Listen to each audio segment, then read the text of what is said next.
Welcome to Moonlight Madness, and today we're doing the sign of fire. I'm just adjusting the camera, sorry, so it doesn't fall off its perch. Fire. This is a bit of an upgrade from my phone. I'm using an iPad, so much easier, it gets more in. So the fire signs, sun, moon and rising for Moonlight Madness. The decks we are using, which I always use, is the Bradley Valentine and Doreen Virtue, the Fairy Tarot, which is these cards, which are beautiful decorations and gorgeous illustrations. Howard Johnson is the artist that draws them.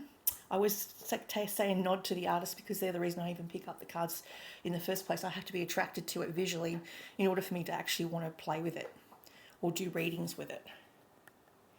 So the next one we've got, sorry, I'm just again adjusting the camera so it doesn't fall off, is the Wild Wisdom of the Oracle by Colette Baron Reid. It's an oracle book card, so you're meant to pull like one or two cards and then it gives you a confirmation on a question that you might have asked with the actual tarot spread originally. The other one we're using is the Wild Wisdom of the Fairy Oracle by Lucy Cavendish, artwork by Selena Fennick, which I think is absolutely beautiful. I mean, look at that. So the first card we've got is the Star card, which is the Aquarian card. Now I'm reading for fire. Maybe you have an Aquarian around you or you have Aquarius in your chart. It can also talk about being the star of the show. You may be the star of the show. You may be on camera. You may be on film. You might be an actor, or you could be in the public eye, a public figure. It says, look to the future with hope and optimism, the power of faith to move mountains, happy changes that bring relief from challenging times. It can mean overcoming some illness. You may have had a health scare recently and you've been looking into ways to reduce stress in your life. Or ways to try alternative therapies in order to knock it on the head, so to speak. I would be using, I've been sick for about 3 days with a viral infection. I'm over it now, thank God. But I was using chamomile tea and I found that it flushed it out within a day. I was crook as anything yesterday. I was sick as a dog. I turned my son away. But then I decided that I remembered the last time I had a stomach bug, I used chamomile tea and it flushed everything out. It's gone and I feel so much better, 100% better. So if you are a fire sign and you suffer with nervous tension, I would be getting into chamomile tea to help relieve stress. And another good thing it does is it helps to reduce inflammation in the gut. So if you happen to partake in drinking wine, beer, spirits, etc., chamomile tea is the best thing for you to reduce any inflammation in the stomach region later on. We've also got the Four of Autumn. Now, the Four of Autumn is in regards to someone being bored. It's also saying you've got to manage your resources wisely, achieve a balance in how you spend and save money, help those who are less fortunate. You may have a big heart, you may be very generous. Being a fire sign, which is usually Sagittarius, Aries or Leo, they are very generous by nature and they will give away their shirt off their back if they think it would benefit you. It can say that you've got to be careful how you spend and how you save. Maybe you've been stretching your resources a little thin lately. You might not be working at the moment, so you're going to have to rely on your savings. So you don't want to really touch those. You want to try and save as little as you can or as much as you can. It's also talking about, in the past, you've got the 9 of spring. The 9, so you've got a 9 and a 4, and you've got a star, which is what number is that? A star? 8. So karmically, it's saying that this is part of your karma. You've got to get to the bottom of your illness, find natural therapies. And the 9 of spring is talking about conservation. You may stand up for the rights of wildlife, the seas, the fisheries, Mother Earth. Protect the fruits of your labour. You may have done that in the past. You might have prepared for possible challenges that lie ahead. You may be very aware of your environmental footprint. You're leaving on the earth. Perhaps you live in a place that's secluded. Like I know famous actor Thor, Chris Hemsworth lives in Byron Bay. And he loves it there because he actually is a big fan of standing up for the natural flora and fauna in his neighbourhood. Him and his wife go picket and help to raise funds and awareness of the beautiful place that's still untouched, which is Byron Bay. And that's possibly what you did in the first time when you first moved to this area. Then you've got here the Justice. Now, Justice card talks about going through a legal battle. Take the time to review the details carefully. You'll win in the end. Fair and objective decisions. You may have had to go through a legal battle over something, an injunction, or something you didn't think was right. You had to stand up for yourself in the recent past. Then you've got here up the top here, the card is the Prince of Wands. And it talks about, well, this is another fire sign coming into your life. If you're single, it's talking about an Aries, possibly an Aries, because you've also got the Magician in the spread. Aries, Leo, Sagittarius energy. They may be younger than you or just young at heart. They like to rush into action. They like challenges. You may be a very successful manager, a passionate relationship you may have with this person. You'd get bored quickly, which is saying at the moment that you might not be able to work. So you're a very bored prince and a very grumpy prince. When princes that are like fire signs, they need great open outdoor spaces. I know most people that are Sagittarians like road trips. Leos like road trips, and so do Aries. We need to go on a vision quest, if you will, to, I guess, reprogram our senses. And it's a way to reduce stress by going out into the middle of nowhere where you've just got no cell phone, no coverage, no one can contact you, and you can just go off the grid. And that's what it's saying here. You can do that with this person because they may be off the grid, off your normal stomping ground. You may choose to go with a friend, or they might be just a friend that's accompanying you on a trip that's local or could be overseas even. In the future, you've got the Sun. You may be contemplating more children, or you may work with children. The Sun represents early childhood education, plans that work out perfectly, amazing ideas that lead to rewards, and gratitude for the blessings in life. All the sunflowers there represents learning, and the unicorn is also magical. It's got the golden horn, and he's announcing their return. I think it's either a prince or because he's got a trumpet, so it's heralding good news coming in. He may be heralding in good news and concerns on conceiving a much longed for child with your partner or with a new person. And it could be that you just like to be around young children and you get great enjoyment being a parent. You love being a parent. Now, what I put on top of that was the tiger's eye, because that represents Leo energy to me. And it's also for protection. So you may be very protective, father or mother, maybe both, very protective. Then you've got here, which is a nightmare card. So you may have woken up from a bad dream. Nine of Swords is all in the mind. You may have unfounded fears. You may overthink things. You may make things up in your head or see things, future events that are possible, but it might be worst case scenarios if things go bad or you're in the wrong area at the wrong time. These are just unfounded fears. It's worst case scenarios, allowing worry to grow out of proportion to the problem. It might keep you up at night. You may have visions while you're asleep, like I do. If you're a fellow psychic medium, we tend to get downloads when we're asleep, and that's usually when your guides come to you, or if something's worrying you, you'll go looking and searching for what's going to come next. It's really hard to live in the present when you're being reminded of the past and the future, because you live in both places.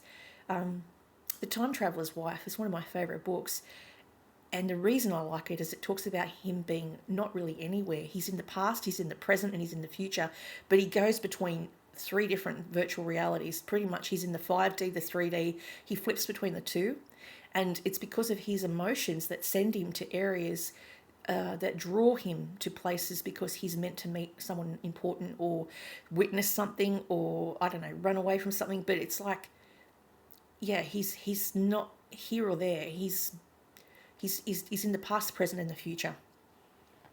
Okay, then we have the Wheel of Fortune. So in 1 calendar year's time, you may be looking at getting a new car, or you could have a lucky streak. So next year could be your year. Could be I don't know, I think it's the year of whatever for Chinese horoscope. If you look it up, perhaps put it down in the comments down below. Just let me know what year it is. I know it's the year of the rabbit this year. This is like a timid, abundant year apparently, but next year's going to be better. I think 2024 is another animal. So it's saying here you will have a lucky streak. It's around you right now. You've got good luck. There's money coming in from all different resources and all different projects that you're currently undertaking. If you are an actor, a singer, public figure, and you've got things lined up, projects lined up, it says they're going to bring in the money. It's going to be a very lucky cycle. And then again, it's what your hopes and fears are. Is you hope for money, you hope for resources, and the Ace of Autumn talks about a big windfall of money, advice or assistance from others, and a very successful project, a happy change in your career. So you may be starting a new job, and that's like the new income coming in. You might decide to change careers as well. You may be over what you're doing. You want to do something that's closer to home. The Magician is to do with, again, Aries. So you have the fire, the Prince of Wands, and the Magician, and that together represents that there's an Aries around you. Now, Aries are the ones that create the magic, is what they say. They are the rock stars of the zodiac, and they could be, you could be a singer on stage, you could be just a very commanding presence. You can make things happen, you can manifest good things, you can take charge of your life and manifest what you need to be a success. So you just have to write it down on a piece of paper, leave it somewhere, white paper, and it attracts what you want, what you desire. I used to do that. I used to put it in a jar, and within 6 months my son had a girlfriend.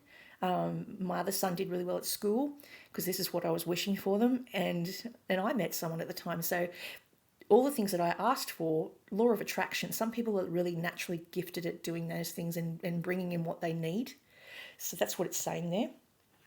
And then you've got, so I put Citron. Citron is for money, attracting money on the Wheel of Fortune.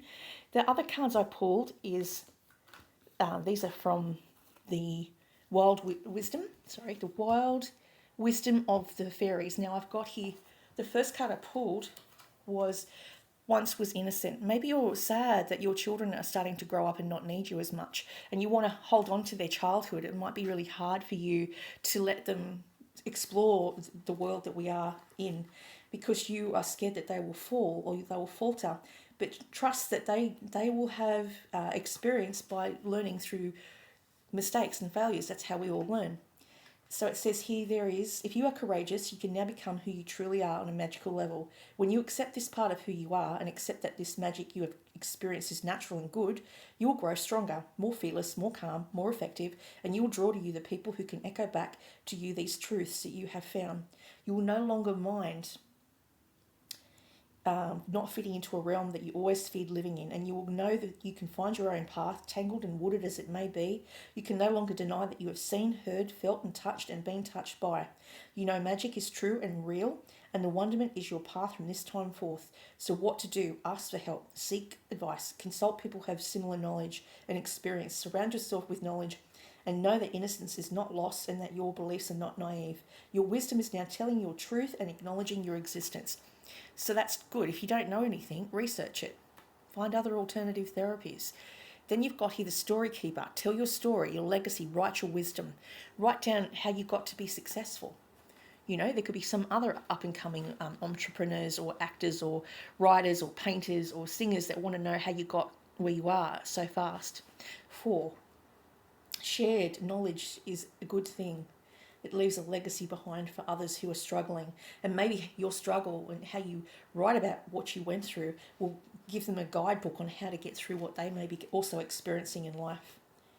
4, time to tell who you are. Share your story. Recognise that you are a record keeper. What it is you wish to give your ancestors with. Think of the generations to come and live your life as you would wish your story to be told. Bring what you dream of into reality on a daily basis. Tell the best story possible to yourself about your life. Writing is therapeutic. Be original in your storytelling. So that's what it's saying to do. And then you've got 2 cards from the Wisdom of the Oracle. We have Here and Now, Past and Future. You may be stuck in the middle like I am. And we have Come to the Edge. So I'll do the here and now first because I wish I could figure out how to control what I do. Anyone knows out there, put it in the comments down below. I'd like some advice on how to shut it off. Would be really nice. Right. It's easy to yearn for a love affair or friendship that you may not have right now. One that is more romantic, more fun, more reliable, more passionate. The good old days are gone and a new day has dawned. Let your heart trust that you have everything that you need right now, whether you have the relationship you desire or not. But tomorrow is beyond your reach. Yesterday cannot return. The now is all that we have available. Stay present and aware that in this moment, as you cherish and approve of your beautiful self, you are a magnet for love. Spirit is madly in love with you right now. Did you know that? Turn to Spirit to feel the joy of love in the here and the now. And then you've got here, Come to the Edge, which is number 36. Again, this is your courageous nature. Facing the unknown is the only choice you really have right now if you want to progress. It's okay to be afraid. Now is the time to take a risk that is not calculated, to feel the exhilaration you already yourself for a leap of faith. Spirit is present and let go of fear. You are called to express your true self. Listen to your heart and discover that you can fly. You must step into the unfamiliar so that you may find your miracle. It's scary to be truly intimate with someone, to allow them to see all of you, especially the parts that you've kept hidden and protected. Now's the time to take that risk and let yourself be seen, truly seen. It's important that you speak up, voice what you need, state who you are, say what you hope for. This is not the time to play it safe, but to take a leap of faith. You'll be glad you did. If you're seeking a relationship, the same applies. Take one step towards the goal, and they will deliver what you truly desire. Well, that's a really nice reading, and that's all I have today for fire signs, Moonlight Madness, Sun, Moon, and Rising.